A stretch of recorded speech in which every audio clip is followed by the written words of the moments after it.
What's going on, everybody? SquallDawg here. These are videos that I make to help you figure out how to level up your creative content. Please don't forget to hit that subscribe button and that notification bell, and also don't forget to throw me a like. Also, I stream on Twitch every Tuesday, Friday, and Saturday, as well as dropping videos like this one every single Friday. The link to my Discord community is down in the description below, along with all my other social media. So without any further ado, let's get into it. Alright, everybody, so I've recently had to go through a process as my channel's grown and as my community's gotten larger. I've had to choose some mods for my stream and for my Discord, kind of just how I navigated that process, and give you a couple of pointers of some things that I probably could have done a little bit better during the course of that, and obviously these are things I'll be using myself going forward. The first thing that you want to take a look at when you're looking for a mod for your channel, you want to look for somebody who's proven they're dependable and that they actually support the channel. Now, when I say that they're dependable and that they support the channel, I'm not talking about people who sub to you, people who donate bits to you. I'm not talking about people who financially support the channel. I'm talking about people who've shown up, who actively chat, who have been there for virtually every stream. You want to make sure that your mods are people that you can lean on in situations where, say, if you're playing a blind playthrough of a game, you want mods that you know are actually going to be there in the chat to make sure that if somebody does post spoilery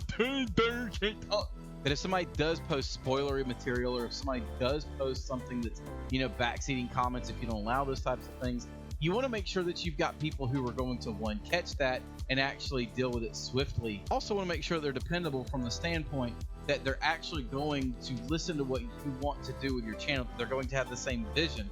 You want to make sure that they're stable. You don't want to get somebody who's going to mod with their emotions and later on be like, oh crap, probably should have done this. Because you need to be able to stand behind your mods. Even if you have to offer some correction behind the scenes in, say, like a mod chat or in a one-on-one PM, you want to make sure everybody sees a strong front and foundation between you and your mods. You want to make sure that when your mods do make a decision, when they do take an action, whether it be a ban or a delete, you want to make sure that people understand that you support that decision 100%, and them doing it is just as if you did it yourself. Second thing you need to do, establish your rules with your mods. For some people, they got to go back and forth. I know right now I already had some rules established in my Discord server and on my chat Twitch, but I also am going back and forth with my mods about different situations. Now that I have mods, I'm actually engaging with them.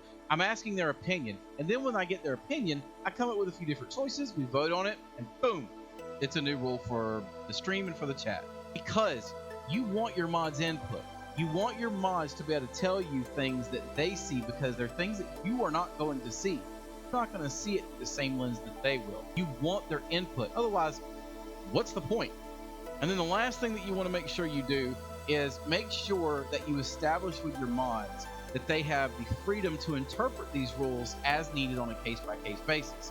Now, obviously, part of your rules are going to need to be escalation protocols. If somebody comes in and spoils something, you don't want them immediately being banned. You want to make sure that there is a process they go through. Permanent ban is always a last resort. It's always something that you don't want to have to do. You never want to have to go to that point unless it's just obvious you and that person, or your community and that person, are just not going to get along. It doesn't make them a bad person. It doesn't even necessarily make them a toxic person. It just means they're not a good fit for your community, and that's okay. There's nothing wrong with that. But you do have to make sure that your mods understand the difference between modding by the rule and modding by an exception. That will be the difference between your community growth or your community demise. Your mods, because of the authority they have, they represent you. Whatever they do, whatever actions they take, that's going to reflect on you because you chose them as mods. They can't be mods unless you go in and type in their name and click on that little checkbox that enables them to be a mod, or go to Discord and add the moderator role to their handle. So you have to make sure that your mods understand that they have the freedom and flexibility to be able to mod as they need to, on a case-by-case basis, and that you're going to stand behind them. Otherwise, you're going to end up burning a good mod and they're going to end up leaving. You don't want to be a dictator when it comes to your community, and you don't want to be totalitarian or authoritarian when it comes to how you deal with your community. As a last thing I'm going to say as kind of a bonus point, make sure you have more than one mod. The biggest mistake I think I made, and most people will probably understand, that I made a mistake in approaching this the first time. The first time I appointed a mod, I only had the one mod because I wanted to have a mod to community ratio. I figured that was the best way to lead. You know, when you have too many chefs stirring the same pot or cooking out of the same pot, that's kind of how I saw it in my mind. And I realized that the very first mod I appointed actually got burned out and basically bowed out. The mod basically got overwhelmed with how much needed to happen because that person was the only mod in my chat. What I realized very quickly is that I needed more than just one mod. Having more than one mod is very advantageous to the other mods because it takes pressure off of them. You really don't need more than maybe a couple of mods at a time.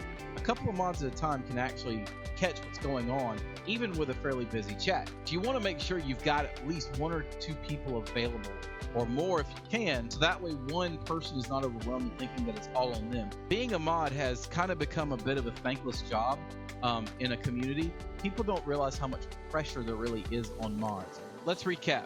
Examine and analyze your community for people who have proven that they're dependable. Establish your rules. Get your mods' input. Be sure to be flexible with your mods with the rules. Allow them to make exceptions if need be on the fly. And again, as a bonus, make sure you've got more than one mod. All right, everyone, I hope you enjoyed that video. I hope you got something out of it. I hope it helped you. Is there anything I missed? Is there anything I could have done better? Please feel free to offer your feedback in the comments below, where all of the beautiful people of my community are gathering. Don't forget that all my social media links are in the description down below, including my seed community on Discord. And again, don't forget that I stream on Twitch every Tuesday, Friday, and Saturday, as well as dropping videos like this one every Friday. Appreciate all y'all tuning in. Y'all take it easy. Peace out.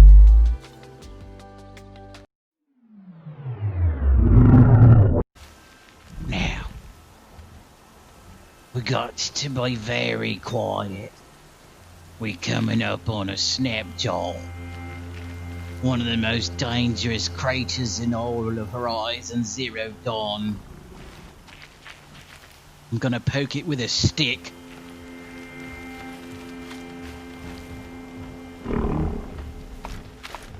Come here! Roar! Ow! Shit! Run! Run! Danger! Danger! He's angry!